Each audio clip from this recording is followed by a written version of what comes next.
بسم اللہ الرحمن الرحیم۔ پچھلے سبق میں ہم نے پڑھا تھا موانع ارث، اور اس سے پچھلے سبق میں ہم نے پڑھا تھا اصحاب الفروض اور ان کے فرضی حصوں کے بارے میں۔ تو اب ہم پڑھتے ہیں معرفت الفروض و مستحقیہا۔ معرفت الفروض یعنی فرضی حصوں کی معرفت۔ فرضی حصے کون کون سے ہیں جن کو اللہ رب العزت نے اپنے کلام مقدس میں بیان کیے ہو؟ وہ کیا ہے؟ فرضی حصے ہیں۔ وہ کتنے؟ 6 حصے۔ وہ 6 حصے جو کلام مقدس کتاب اللہ میں بیان کیے گئے ہیں وہ کتنے ہیں؟ 6 حصے ہیں۔ کل کتنے بنیں گے؟ 6 حصے۔ تو مصنفین یا 6 حصے جو ہیں ان کو 2 قسموں میں تقسیم کریں، فریق اول اور فریق ثانی۔ فریق اول دوسرا کیا ہوتا ہے؟ فریق ثانی ہوتا ہے۔ تو فریق اول کے اندر نصف، ربع، ثمن آتا ہے، اور فریق ثانی میں ثلثان، ثلث اور سدس۔ یہ کیا ہے؟ اس کے حصے ہیں جو قرآن کتاب اللہ میں بیان کیے گئے ہیں تضعیف اور تنصیف کے طور پر۔ اس کے بارے میں آج ہم پڑھیں گے۔ تو پہلا قسم جو ہے، جیسے کہ پہلے ہم 2 فریق کرتے ہیں۔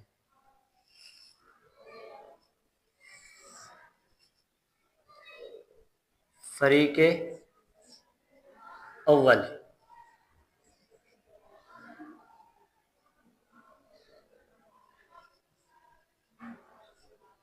فریق اول بھی بول سکتی ہو اور قسم اول بھی اس کو بول سکتی ہو، قسم اول یا فریق اول۔ یہ فریق اول۔ دوسرا کیا ہے؟ فریق ثانی، دوسرا قسم۔ 2 قسموں میں اس کو پڑھیں گے۔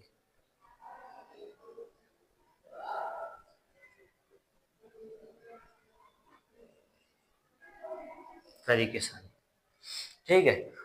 تو پہلے فریق کے اندر، فریق اول کے اندر یعنی قسم اول کے اندر کیا آتے ہیں؟ نصف، ربع، ثمن۔ نصف،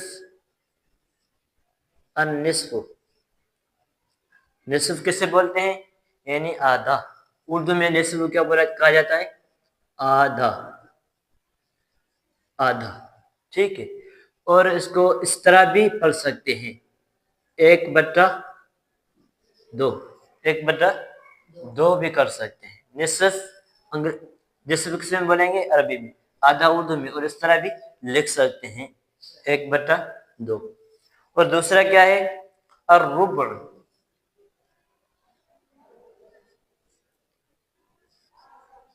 الربع، الربع کو اردو میں کیا بولتے ہیں؟ چوتھائی، چوتھا حصہ۔ اور اس کو اس طرح بھی لکھ سکتے ہیں 1/4، ٹھیک۔ اور پہلے قسم کے اندر تیسرا کیا ہے؟ الثمن، یعنی 8واں حصہ،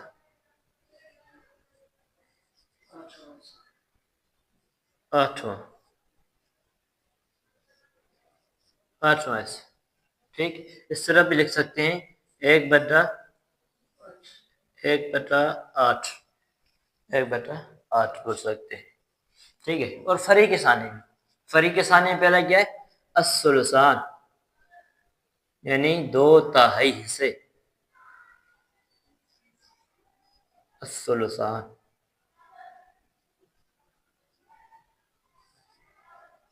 الثلثان، 2/3 حصے، الثلث،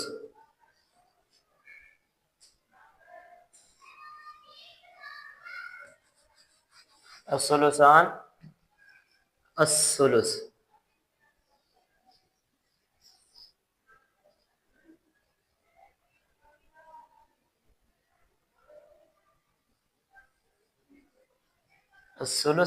الثلثان کو اردو میں کیا بولتے ہیں؟ 2/3، اور اس طرح بھی لکھ سکتے ہیں، یعنی 2/3، 2/3 یعنی 2/3. ٹھیک. الثلثان کو تاہی بولا جاتا ہے. کیا بولا جاتا ہے؟ تاہی. تاہی. ٹھیک. اور اس طرح اس کو 1/3 بھی لکھ سکتے ہیں. اس طرح بھی لکھ سکتے ہیں. ٹھیک.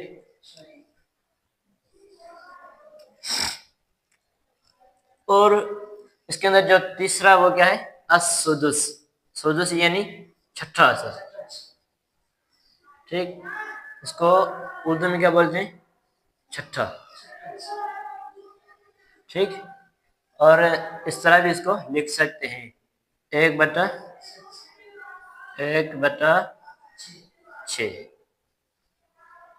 1/6.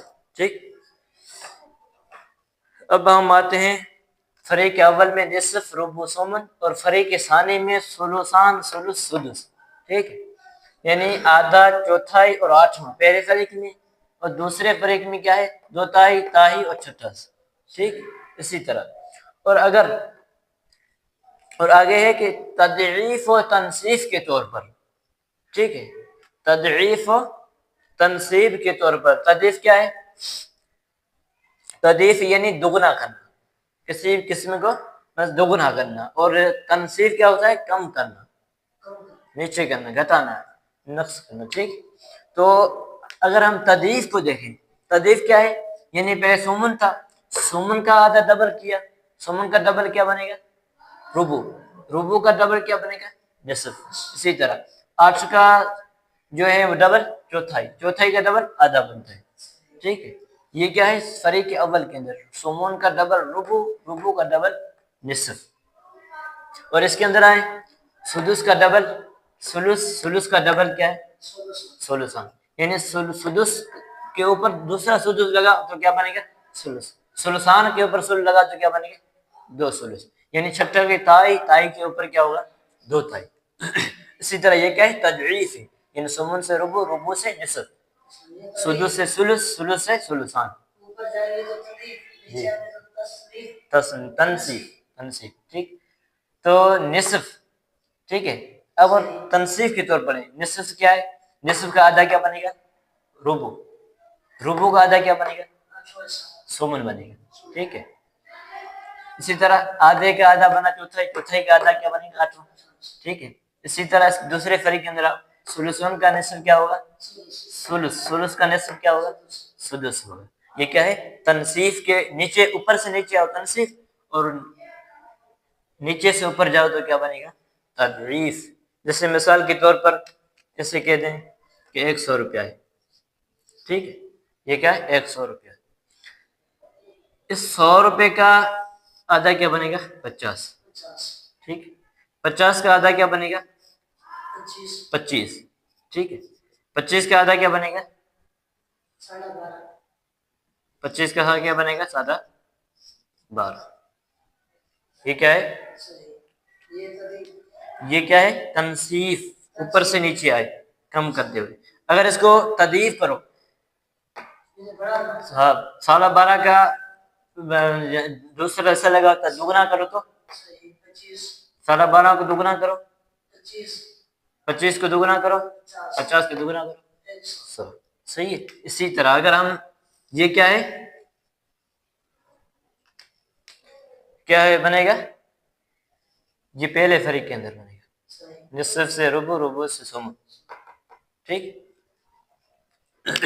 اور اسی طرح اگر 100 کا 2 تائی نکالو تو 2 تائی کتنے بنے گا؟ 66.66. 66.66. یہ کیا ہے؟ 2 تائی. 2 تائی. ٹھیک. ثلثان بنتا ہے. ٹھیک ہے. اسی طرح 100 کا اگر ثلث نکالو تو 100. 33.33. ٹھیک. اگر اس کا بھی نکالو تو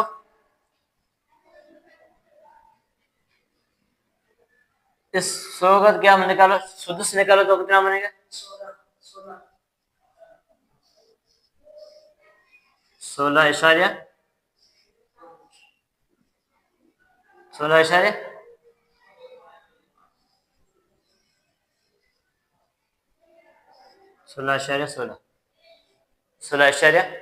16 بنے گا. یہ کیا ہے؟ تنصیف. کیا ہے؟ تنصیف ہے. یعنی سلسان 2 سلس کیا بنے گا؟ 66.7. اسی طرح اس کا سلس کیا نکلے گا؟ 33.33. اسی طرح اس کا بھی سلس نکالا تو کیا بنے گا؟ 16.16. اگر اس کو تضعیف کے طور پر 16.16 اس کو دگنا کرو تو کتنا بنے گا؟ 33. 33 کو کیا دگنا کرو تو کیا بنے گا؟ 66.67 بنے گا. اگر اس کو دگنا کرو. ٹھیک.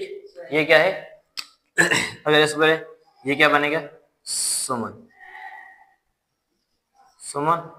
یہ کیا بنے گا؟ ربع. یہ کیا ہے؟ ربع کس کا بن رہا ہے؟ 100 کا ربع بن رہا ہے. یہ جو ہے سمن 12.50 یہ کس کا بن رہا ہے؟ 100 کا بن رہا ہے سمن. ٹھیک ہے. اسی طرح 50 جو ہے وہ نصف بن رہا ہے 100 کا. ٹھیک ہے. یہ بھی 66.67 یہ 100 کا کیا بن رہا ہے؟ 2 تائی. ٹھیک ہے. اور یہ 33.33 یہ کیا بن رہا ہے؟ 100 کا تائی.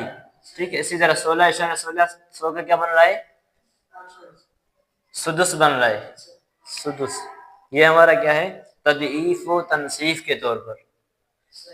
اوپر سے جاؤ گے تو تضعیف اور نیچے سے جاؤ گے تو تضعیف، اوپر سے نیچے آؤ گے تو کیا بنے گا؟ تنصیف.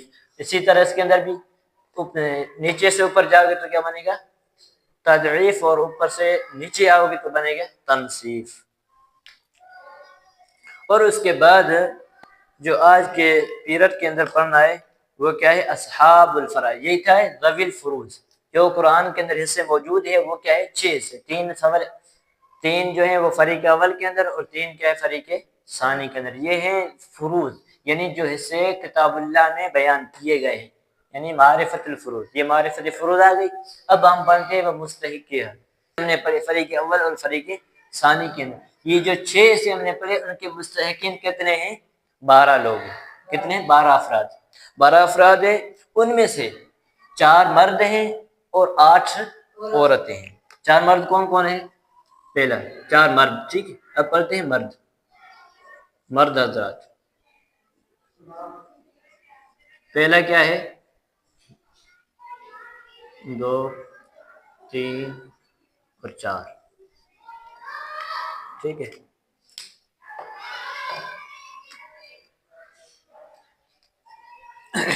پہلا کیا ہے؟ باپ.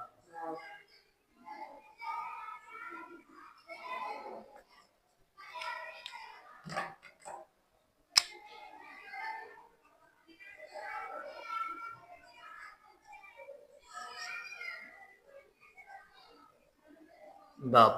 ٹھیک. دوسرا کیا ہے؟ دادا، جد صحیح. ٹھیک. دوسرے نمبر پہ کیا ہے؟ جد صحیح. وہ کیا ہے؟ باپ کا باپ ہوتا ہے جد صحیح، یعنی جس کی میت کی طرف نسبت کرنے میں عورت واسطہ نہ بنے. ٹھیک. وہ کیا ہے؟ دادا ہوتا ہے. ٹھیک. اور تیسرے نمبر پہ کیا ہے؟ اخیافی بھائی.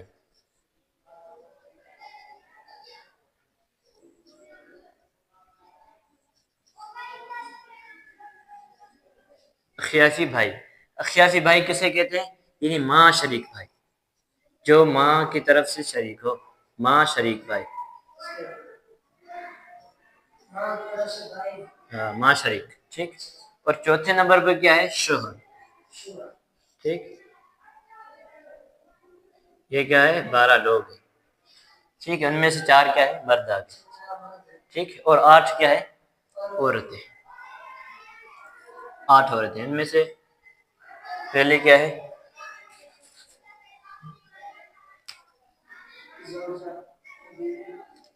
پہلے کیا؟ بیوی. ٹھیک. پہلے کیا بنے گی؟ بیوی. یہ بھی کیا ہے؟ اصحاب الفرائض میں. اور دوسرے نمبر پر کیا ہے؟ دوسرے نمبر پر بیٹی.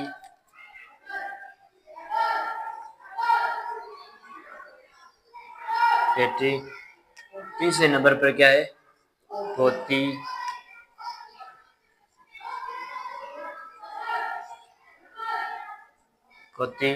ٹھیک ہے. چوتھے نمبر پر کیا بنے گی؟ سگی بہن.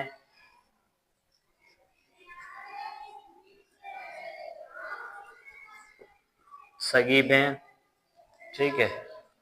چوتھے 5 نمبر پر کیا بنے گی؟ اللہ کی بہن. اللہ کی بہن یعنی باپ شریک بہن. اللہ کی بہن کیا بنے گی؟ باپ شریک. باپ شریک. اللہ کی بہن کیا ہے؟ باپ شریک بہن. ٹھیک. 5. اور 6 نمبر پر کیا بنے گی؟ اخیافی بہن.